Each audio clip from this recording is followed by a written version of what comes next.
അവൻ ഒരു പട്ടണത്തിൽ ഇരിക്കുമ്പോൾ കുഷ്ഠം നിറഞ്ഞ ഒരു മനുഷ്യൻ യേശുവിനെ കണ്ട് കവിണ്ണു വീണു. കർത്താവേ, നിനക്ക് മനസ്സുണ്ടെങ്കിൽ എന്നെ ശുദ്ധനാക്കുവാൻ കഴിയും എന്ന് അവനോട് അപേക്ഷിച്ചു. യേശു കൈനീട്ടി അവനെ തൊട്ടു. എനിക്ക് മനസ്സുണ്ട്, ശുദ്ധനാകുക എന്ന് പറഞ്ഞു. ഉടനെ കുഷ്ഠം അവനെ വിട്ടുമാറി. അവൻ അവനോട്, ഇതാരോടും പറയരുത്, എന്നാൽ പോയി നിന്നെ തന്നെ പുരോഹിതനെ കാണിച്ച് അവർക്ക് സാക്ഷ്യത്തിനായി മോശ കൽപ്പിച്ചതുപോലെ നിന്റെ ശുദ്ധീകരണത്തിനുള്ള വഴിപാട് അർപ്പിക്കുക എന്ന് കൽപ്പിച്ചു. എന്നാൽ അവനെക്കുറിച്ചുള്ള വാർത്ത കൂടുതൽ പ്രചരിച്ചു. വളരെയധികം ജനങ്ങൾ വചനം കേൾക്കേണ്ടതിനും തങ്ങളുടെ വ്യാധികൾക്ക് സൗഖ്യം ലഭിക്കേണ്ടതിനും കൂടി വന്നു. അവനോ വിജനപ്രദേശത്തേക്ക് വേറിട്ട് പോയി പ്രാർത്ഥിച്ചുകൊണ്ടിരുന്നു.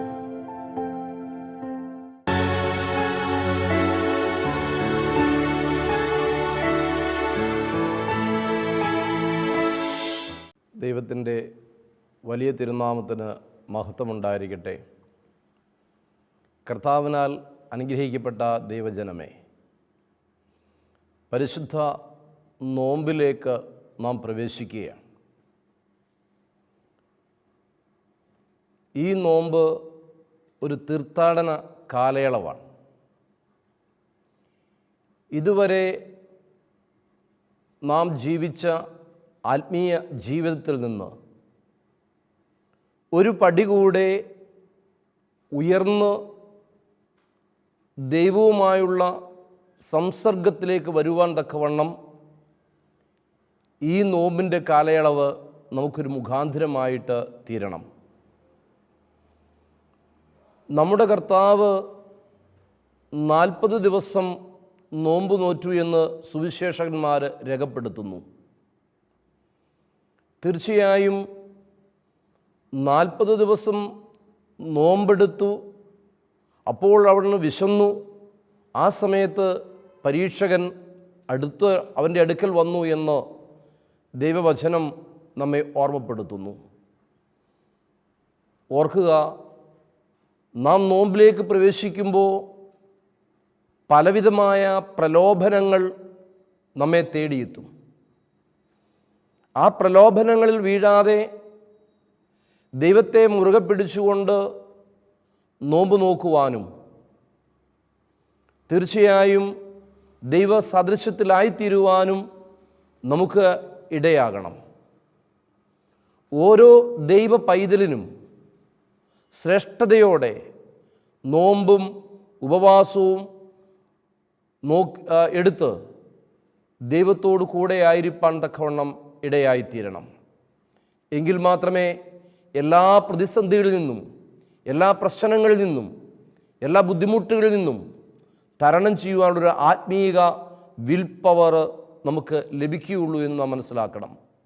അതിനനുസരിച്ച് ഈ പരിശുദ്ധ നോമ്പ് പൂർണ്ണഹൃദയത്തോടെ നോക്കുവാൻ തക്കവണ്ണം, പൂർണ്ണ ആത്മാവോടെ ദൈവത്തെ സേവിപ്പാൻ തക്കവണ്ണം, പൂർണ്ണമായി ഭക്ഷണം വിടിഞ്ഞ് മനസ്സിനെയും ശരീരത്തെയും ശരീരാത്മദേഹികളെയൊക്കെ നിയന്ത്രിച്ച് ദൈവസന്നിധിയിൽ പൂർണ്ണമായി ആയിത്തീരുവാൻ ഈ നോമ്പ് നമുക്ക് ഉപോദ്ബലമായി തീരട്ടെ എന്ന് പ്രത്യേകമായിട്ട് പ്രാർത്ഥിക്കുകയാണ്. ഈ നോമ്പിൻ്റെ ഏവങ്കേലിയോൻ വായനാഭാഗം, പ്രത്യേകിച്ച് നോമ്പിൻ്റെ 2ാമത്തെ ആഴ്ചയിലേക്ക് നാം പ്രവേശിക്കുകയാണ്.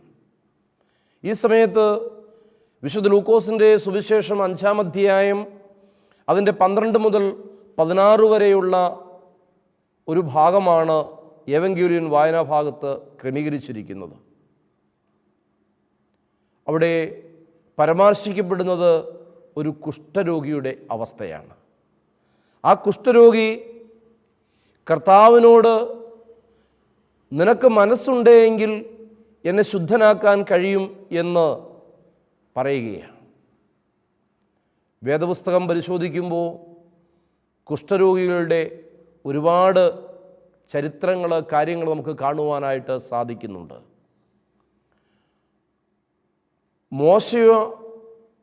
മോശയോട് ദൈവം കൽപ്പിച്ച കുഷ്ഠരോഗികൾ എങ്ങനെ ആയിരിക്കണം എന്നുള്ളതിനെക്കുറിച്ച് ലേവ്യ പുസ്തകം 13-ാം അധ്യായത്തിൽ വ്യക്തമായിട്ട് വിവരിക്കുന്നുണ്ട്. ഏതെങ്കിലും തരത്തിൽ ഒരു വടുവോ ഒരു തിണർപ്പോ ത്വക്കിന്മേൽ കണ്ടു കഴിഞ്ഞാൽ അത് രോമം വെളുത്തതും ത്വക്ക് കുഴിഞ്ഞതുമായിരുന്നാൽ അത് കുഷ്ഠലക്ഷണമാണ് എന്ന് ഇവിടെ രേഖപ്പെടുത്തിയിരിക്കുന്നു.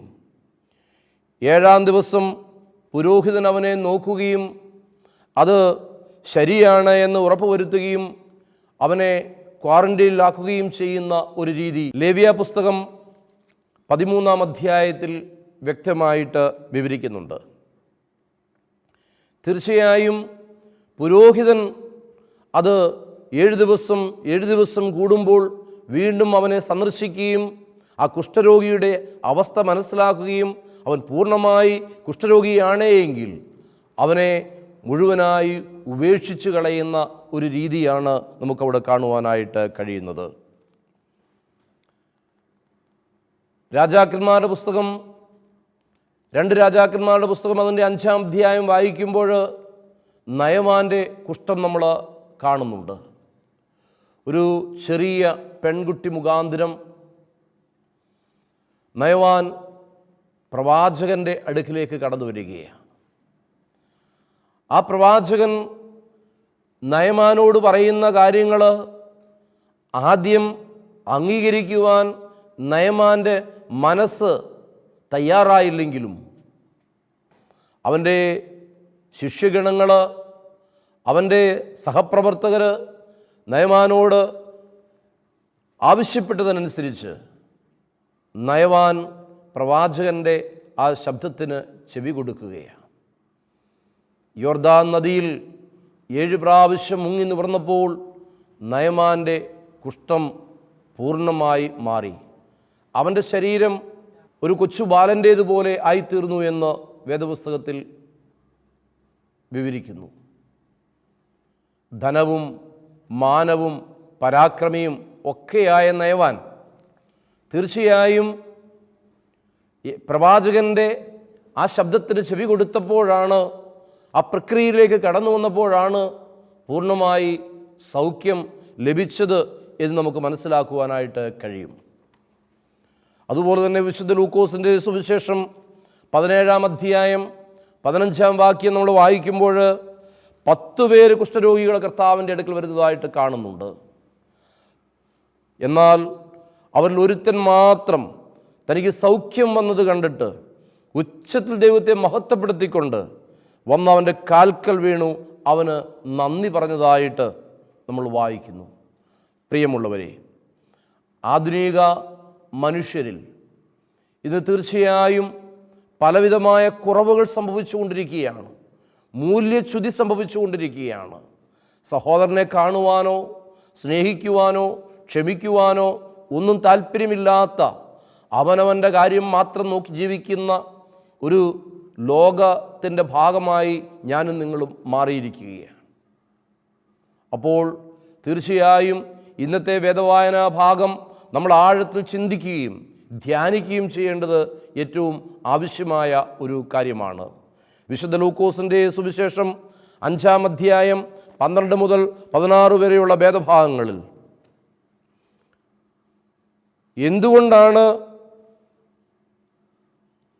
ഈ കുഷ്ഠരോഗിയുടെ അവസ്ഥാവിശേഷത്തെക്കുറിച്ച് അവിടെ നമ്മൾ എങ്ങനെയാണ് കാണുന്നത്?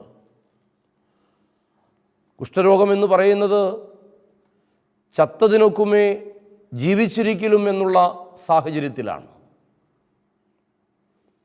തീർച്ചയായും യാതൊരു വിധമായ ഉണർവിൻ്റെ അനുഭവം അവരുടെ ജീവിതത്തിൽ കാണുവാനായിട്ട് സാധിക്കുന്നില്ല. കുഷ്ഠരോഗി ജീവിച്ചിരിക്കെ തന്നെ മരിച്ച വ്യക്തിയായിട്ടാണ് കാണുന്നത്. കുഷ്ഠരോഗം ഒരളവ് വരെ പാരമ്പര്യ രോഗമാണ്.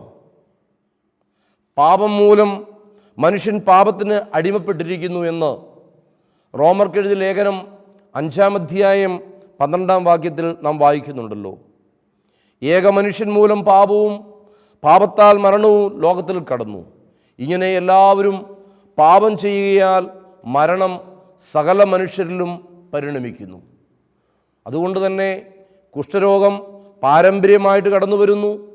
ആ രോഗം പിടിപെട്ട് കഴിഞ്ഞാൽ ജീവിതത്തിൻ്റെതായ യാതൊരു ഉണർവുമില്ലാതെ ജീവിക്കുന്ന ഒരു അവസ്ഥ വിശേഷമാണ്. പിന്നെയും നമ്മൾ പരിശോധിക്കുമ്പോൾ ബന്ധങ്ങൾ അറ്റുപോകുന്ന ഒരു സവിശേഷതയാണ് ഈ കുഷ്ഠരോഗികൾക്ക് ഉള്ളത്. മറ്റുള്ളവരുമായി സംസർഗത്തിലേക്ക് വരുവാനോ ഇല്ലെങ്കിൽ മറ്റുള്ളവരുമായി ഒന്ന് ഇടപഴകുവാനോ ഒന്നും സാധിക്കാത്ത രീതിയിൽ കുഷ്ഠരോഗം അവരെ അപ്പാടെ മാറ്റിക്കളയുന്നു. ശരീരത്തിൻ്റെ ഏതെങ്കിലും ഒരു ഭാഗത്ത് തുടങ്ങി ശരീരം മുഴുവനും വ്യാപിച്ച് ദുർഗന്ധം വമിക്കുന്ന അവസ്ഥയിൽ അവർ തീർച്ചയായും മറ്റുള്ളവരാൽ ഒറ്റപ്പെട്ട് കഴിയുന്ന അവസ്ഥയിലേക്ക് ആയിപ്പോകുന്നു. അവരെ ചേർത്ത് പിടിക്കുവാൻ ആരുമില്ല. അവർക്ക് വേണ്ടുന്ന സൗകര്യങ്ങൾ ചെയ്തു കൊടുക്കുവാൻ ഇന്ന് ആരും തയ്യാറല്ല. ആട്ടിയോടിക്കുന്ന, കല്ലെറിഞ്ഞോടിക്കുന്ന അനുഭവമാണ് നമുക്ക് ചുറ്റും കാണുവാനായിട്ട് കഴിയുന്നത്. പിന്നെയും നമ്മൾ ചിന്തിക്കുമ്പോൾ ഒറ്റപ്പെടലിൻ്റെ അനുഭവമാണ് അവരുടെ ജീവിതം എന്ന് പറയുന്നത്. മരണത്തേക്കാൾ ഭയാനകമാണത്. നമുക്കറിയാം, കൊറോണ രോഗം പടർന്നു പിടിച്ചപ്പോൾ നമ്മൾ ആ കൊറോണയുടെ അനുഭവം ഉണ്ടായിരുന്നവർ ക്വാറന്റൈനിലായിത്തീർന്നത് നമുക്ക് കാണുവാനായിട്ട് ഇന്നും ഒരു നോവായി നമ്മുടെ ഉള്ളിലില്ലേ? അപ്പോൾ തീർച്ചയായും ഒറ്റപ്പെടലിൻ്റെ അനുഭവം അനുഭവിച്ചറിഞ്ഞവരാണ് നമ്മൾ. അതിലൊക്കെയോ എത്രയോ മടങ്ങാണ് ഈ കുഷ്ഠരോഗം ബാധിച്ച് അവരെ മാറ്റി പാർപ്പിക്കുക എന്ന് പറയുന്നത്. ഉസിയ രാജാവിന് രോഗം പിടിച്ചപ്പോൾ അവനെ ഒരു കുടിലേക്ക് മാറ്റി. ആ കുടിലിൽ അവന് ഒറ്റപ്പെട്ട് കഴിയുന്നതിനെക്കുറിച്ച് വിവരിക്കുന്നുണ്ട്. അപ്പോൾ തീർച്ചയായും ഈ കുഷ്ഠരോഗം ഒറ്റപ്പെടലിൻ്റെ അനുഭവമാണ്. അത് മരണതുല്യമാണ്. വിരൂപനാക്കപ്പെടുന്ന അനുഭവമാണ് ഒരു കുഷ്ഠരോഗിക്ക്. ശരീരാവയവങ്ങൾ അഴുകി ദുർഗന്ധം വമിക്കുമ്പോൾ അത് മുറിച്ച് കളയുവാനല്ലാതെ മറ്റൊന്നും അവിടെ സാധ്യമല്ല. ആ മുറിവ് കഴുകുവാൻ, മരുന്ന് പുരട്ടുവാൻ ഒന്നും നമ്മളെപ്പോലെയുള്ള വ്യക്തികൾ ഒരിക്കലും തയ്യാറാവുന്നുമില്ല എന്നുള്ളത് പ്രത്യേകം നമ്മൾ ഓർക്കേണ്ടതാണ്. അവരെ ചേർത്ത് പിടിക്കുവാൻ നമുക്ക് കഴിയുന്നില്ല. ഇങ്ങനെയുള്ള കുഷ്ഠരോഗിയെയാണ് കർത്താവ് സൗഖ്യം നൽകുന്നത് എന്ന് നമ്മൾ ചിന്തിക്കണം. അവനെ ചേർത്ത് പിടിക്കുന്നു. എനിക്ക് മനസ്സുണ്ട്, നീ ശുദ്ധനാകാ എന്ന് കർത്താവ് കൽപ്പിക്കുന്നത് ഇത്തരത്തിലുള്ള ഒരു രോഗിയെയാണ്. ഉള്ളങ്കാൽ മുതൽ ഉച്ചവരെ അവൻ്റെ രോഗം മൂർധന്യ അവസ്ഥയിലായിരിക്കുമ്പോൾ കർത്താവ് അവനെ ചേർത്ത് പിടിച്ചുവെങ്കിൽ സ്വന്തം സഹോദരനെ ചേർത്ത് പിടിക്കുവാൻ നിനക്ക് കഴിയുന്നുണ്ടോ? നിൻ്റെ അയൽക്കാരനെ ഒന്ന് ചേർത്ത് നിർത്തുവാൻ നിനക്ക് കഴിയുന്നുണ്ടോ? അവരെൻ്റെ മുമ്പിൽ ഒരല്പസമയം ഒറ്റപ്പെടലിൻ്റെ അനുഭവത്തിൽ നിന്ന് അവനെ ഒന്ന് ചേർത്ത് ഒന്ന് സംസാരിക്കുവാനുള്ള ഒരു മനസ്സ് നിനക്കുണ്ടോ? നമ്മൾ സുവിശേഷം പ്രസംഗിക്കുന്നു, പല കാര്യങ്ങൾ നമ്മൾ ചെയ്യുന്നു. പക്ഷേ ഇപ്പോഴും നമ്മുടെ ഉള്ളിൽ ഒരു അകൽച്ച സംജാതമല്ലേ? മറ്റുള്ളവരെ അകറ്റി നിർത്തുവാനല്ലേ ഞാനും നിങ്ങളും ശ്രമിക്കുന്നത് എന്നൊരു നിമിഷം ചിന്തിക്കുന്നത് നന്നായിരിക്കും. എന്തുകൊണ്ടാണ് ഈ കുഷ്ഠരോഗി കർത്താവിന് മനസ്സുണ്ട് നീ ശുദ്ധനാകാ എന്ന് പറയുവാൻ തക്കവണ്ണം ഇടയായ സന്ദർഭങ്ങൾ എന്തൊക്കെയാണ്? 2-3 കാര്യങ്ങൾ ചിന്തിച്ചുകൊണ്ട് ഞാൻ എൻ്റെ വാക്കുകളെ അവസാനിപ്പിക്കുകയാണ്. ഒന്ന്, ആ കുഷ്ഠരോഗി കർത്താവിനോട് അപേക്ഷിച്ചുകൊണ്ട് അവൻ്റെ മുമ്പാകെ നമസ്കരിച്ചു എന്നുള്ളതാണ്. അവൻ കവിണ്ണു വീണു. അവൻ്റെ നെറ്റി, അവൻ്റെ കയ്യ്, 2 കയ്യ്, അവൻ്റെ 2 കാല് അവൻ കർത്താവിൻ്റെ സന്നിധിയിൽ സമർപ്പിച്ച്, പൂർണ്ണമായി സമർപ്പിച്ചു. പഞ്ചേന്ദ്രിയങ്ങളെ മുഴുവനായി ദൈവസന്നിധിയിൽ സമർപ്പിച്ച അനുഭവമാണ് കുമ്പിടിയിൽ എന്ന് പറയുന്നത്. അവൻ കവിണ് വീണു, കുമ്പിട്ട് യേശുവിനെ നമസ്കരിച്ചു എന്നുള്ളതാണ്. ഇന്ന് പിതാക്കന്മാർ നമ്മെ പഠിപ്പിക്കുന്നത് കുമ്പിട്ട് നമസ്കരിക്കണമെന്നാണ്. പക്ഷേ നമുക്ക് എത്ര പേർക്ക് കുമ്പിട്ട് നമസ്കരിക്കുവാനായിട്ട് കഴിയുന്നുണ്ട്? പലവിധമായ രോഗങ്ങൾ നമ്മളെ ബാധിക്കുമ്പോൾ ഡോക്ടർമാർ പറയുന്ന എക്സസൈസുകൾ നമ്മൾ ചെയ്യുമ്പോൾ പിതാക്കന്മാർ പഠിപ്പിച്ച ആ കുമ്പിട്ട് നമസ്കാരം നമ്മൾ ഒഴിവാക്കുകയാണ്. അതോടുകൂടി എഴുന്നേൽക്കുവാനോ നടക്കുവാനോ ഒന്നും ചെയ്യാൻ പറ്റാത്ത വളരെ ദുർബലമായ അവസ്ഥയിലൂടെ ഞാനും നിങ്ങളും കടന്നു പോവുകയല്ലേ? വീട്ടിലായാലും ദേവാലയത്തിലായാലും കുമ്പിട്ട് നമസ്കരിക്കുവാൻ തക്കവണ്ണം നമുക്ക് ഇടയാവണം. അവൻ തൻ്റെ ശരീരാത്മദേഹികളെ ദൈവസന്നിധിയിൽ സമർപ്പിച്ചു. തനിക്ക് രക്ഷ തൻ്റെ സൃഷ്ടാവായ ദൈവത്തിലൂടെ മാത്രമാണ് എന്ന് അവൻ പൂർണ്ണമായി വിശ്വസിച്ചു. അവൻ തൻ്റെ ചീഞ്ഞളിഞ്ഞ ശരീരത്തെ രൂപമാറ്റം ലഭിപ്പാൻ തക്കവണ്ണം ദൈവത്തിനു മുമ്പാകെ സമർപ്പിച്ചു. അത് ദൈവത്തിന് മാത്രമേ സാധ്യമാകൂ എന്ന് അവൻ പൂർണ്ണമായി വിശ്വസിച്ചു എന്നുള്ളതാണ്.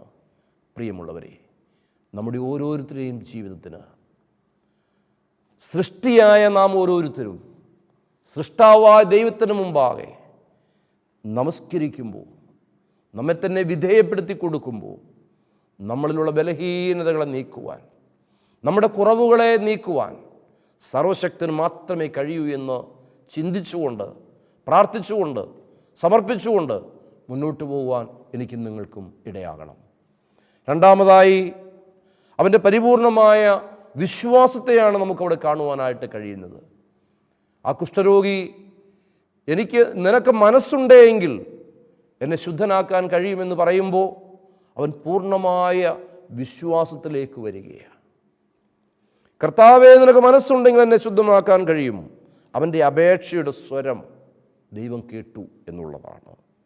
വിശ്വാസത്തിൻ്റെ പൂർത്തീകരണമാണ്. പുറപ്പാട് പുസ്തകം 15-ാം അധ്യായം അതിൻ്റെ 26-ാം വാക്യം, ഞാൻ നിന്നെ സൗഖ്യമാക്കുന്ന യഹോവ എന്ന് അവൻ വിശ്വസിച്ചു.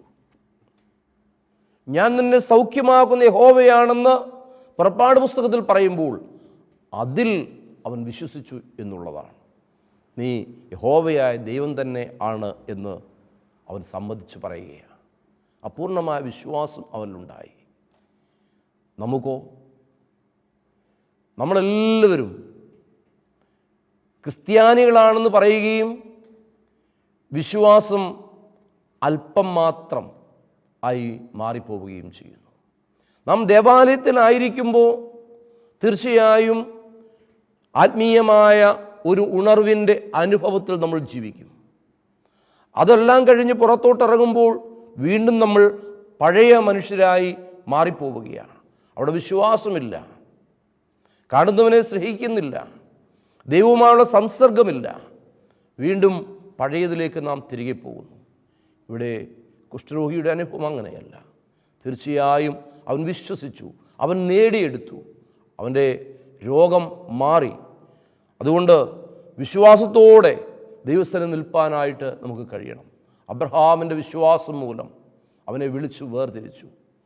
ആ ഒരു വിശ്വാസമാണ് നമ്മളും പറയും, യഹൂദന്മാരെ പോലെ, പരീശന്മാരെ പോലെ ഞങ്ങൾ അബ്രഹാമിൻ്റെ സന്തതികളാണ് എന്ന് നമ്മൾ പറയും. പക്ഷേ നമ്മുടെ പ്രവൃത്തിയിലോ കാണുവാനില്ലാത്ത സംഗതിയാണ്. മൂന്നാമത് നമ്മൾ ചിന്തിക്കുമ്പോൾ, കർത്താവ് അവനെ കൈനീട്ടി തൊട്ടു എന്ന് നമ്മൾ വായിക്കുന്നു. കർത്താവ് അവനെ ചേർത്ത് പിടിക്കുക.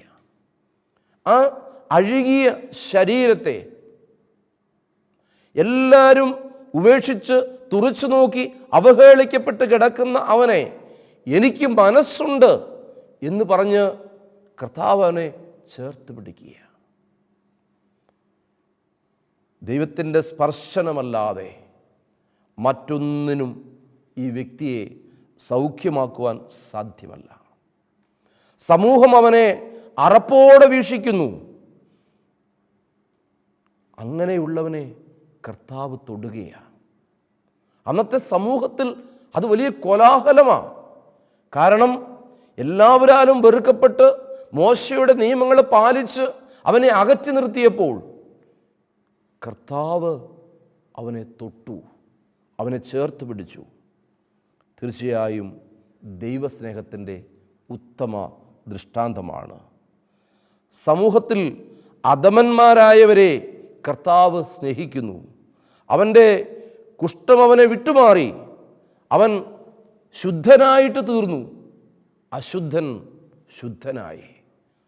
നമുക്കറിയാമല്ലോ, പഴയ നിയമം വായിക്കുമ്പോൾ ഒരു കുഷ്ഠരോഗിയാണെങ്കിൽ അശുദ്ധൻ അശുദ്ധൻ അശുദ്ധൻ എന്ന് വിളിച്ചു പറഞ്ഞ് വഴിമാറിപ്പോകുന്ന കാലഘട്ടത്തിൽ നിന്ന് തീർച്ചയായും യേശു തമ്പുരാൻ അവനെ ചേർത്ത് പിടിച്ച് ശുദ്ധതയുടെ അനുഭവത്തിലേക്ക് വഴി നടത്തി എന്ന് നാം ഓർക്കണം. കുഷ്ഠം നിറഞ്ഞ ഈ മനുഷ്യൻ 2 പ്രയാസഘട്ടങ്ങളെയാണ് തരണം ചെയ്തത്. നമ്മുടെ ജീവിതത്തിൽ നമ്മൾ ഇന്ന് അഭിമുഖീകരിക്കുന്ന പ്രയാസങ്ങൾ, പ്രശ്നങ്ങൾ, പ്രതിസന്ധികൾ എന്തൊക്കെയാണ് എന്ന് സ്വയം ഒരു അവലോകനം നടത്തുകയും ദൈവത്തിനു മുമ്പാകെ സമർപ്പിക്കുകയും ചെയ്യുവാൻ എനിക്കും നിങ്ങൾക്കും ഇടയാകണം. ഒന്നാമതായി, അവൻ രക്ഷയുടെ അനുഭവത്തിലേക്ക് വളർന്നു എന്നുള്ളതാണ്. ഒരു നിമിഷം കൊണ്ടല്ല, തീർച്ചയായും അവൻ കേട്ടറിഞ്ഞ ക്രിസ്തുവിനെ അവൻ കാണുവാൻ ഇടയായപ്പോൾ അവൻ തൻ്റെ അപേക്ഷയുടെ സ്വരം അവൻ്റെ മുമ്പാകെ സമർപ്പിക്കുകയാണ്. അതുകൊണ്ട് രക്ഷയുടെ അനുഭവം നേടിയെടുക്കുവാൻ ആ കുഷ്ഠരോഗിക്ക് സാധിച്ചു എന്നുള്ളതാണ്. രണ്ടാമതായി, ഒറ്റപ്പെട്ടുപോയ ഒരുവൻ്റെ നിലവിളിയുടെ ശബ്ദമാണ്. എല്ലാവരും അവഗണിച്ചു, എല്ലാവരും തിരസ്കരിച്ചു. അങ്ങനെയുള്ളവൻ്റെ നിലവിളിയാണ് കർത്താവിൻ്റെ സന്നിധിയിൽ എനിക്ക് നിനക്ക് മനസ്സുണ്ടെങ്കിൽ എന്നെ ശുദ്ധനാക്കാൻ കഴിയുമെന്നുള്ളത്. നോമ്പിൻ്റെ 2-ാം വാരത്തിൽ എത്തി നിൽക്കുന്ന നാം നമ്മുടെ ആത്മാവിനെ നശിപ്പിക്കുന്ന, നഷ്ടപ്പെടുത്തുന്ന പാപങ്ങൾ കണ്ടുപിടിച്ച് പരിഹരിക്കുവാൻ ശ്രമിക്കണം. ഞാൻ 4 കാര്യങ്ങൾ ഇവിടെ ഓർമ്മപ്പെടുത്തുകയുണ്ടായി. ഒന്ന്, തീർച്ചയായും കുഷ്ഠരോഗത്തിൻ്റെ പ്രത്യേകതകളെക്കുറിച്ച് ആദ്യമേ ഭാഗത്ത് ഞാൻ സൂചിപ്പിച്ചു. ചത്തതിനൊക്കുമേ ജീവിച്ചിരിക്കലും എന്ന അനുഭവമാണ്. ബന്ധങ്ങൾ മുറിച്ചു മാറ്റപ്പെടുന്ന അനുഭവമാണ്. ഒറ്റപ്പെട്ടു പോകുന്ന അനുഭവങ്ങളാണ്. വിരൂപനാക്കപ്പെടുന്ന അനുഭവമാണ്. എന്തുകൊണ്ട്? കർത്താവ് അവന് സൗഖ്യം നൽകി. കർത്താവിന് മുമ്പാകെ അവൻ കവിണ്ണു വീണു. രണ്ടാമതായി, അവൻ്റെ പരിപൂർണമായ വിശ്വാസം കർത്താവിനെ ആകർഷിച്ചു. മൂന്നാമതായി, കർത്താവ് അവനെ കൈ നീട്ടി തൊട്ടു. പരിപൂർണമായ സൗഖ്യം അവന് ലഭിക്കാനായിട്ടിടയായി. ഈ ലോകത്തിൽ ഞാനും നിങ്ങളും ആയിരിക്കുന്ന സ്ഥാനത്ത് ക്രിസ്തീയ സാക്ഷ്യമുള്ളവരായി, ചേർത്ത് പിടിക്കലിൻ്റെ അനുഭവമുള്ളവരായി, മറ്റുള്ളവരെ മനസ്സിലാക്കുന്നവരായി, ഒരു നേരത്തെ ഭക്ഷണവും മരുന്നും നൽകുവാൻ കെൽപ്പുള്ളവരായി, ആത്മനിറവുള്ളവരായി ദൈവസന്നിധിയിൽ നിൽപ്പാൻ എനിക്കും നിങ്ങൾക്കും ഇടയാകട്ടെ എന്ന് മാത്രം പ്രാർത്ഥിച്ചുകൊണ്ട് ഞാൻ എൻ്റെ വാക്കുകളെ ഉപസംഹരിക്കുന്നു.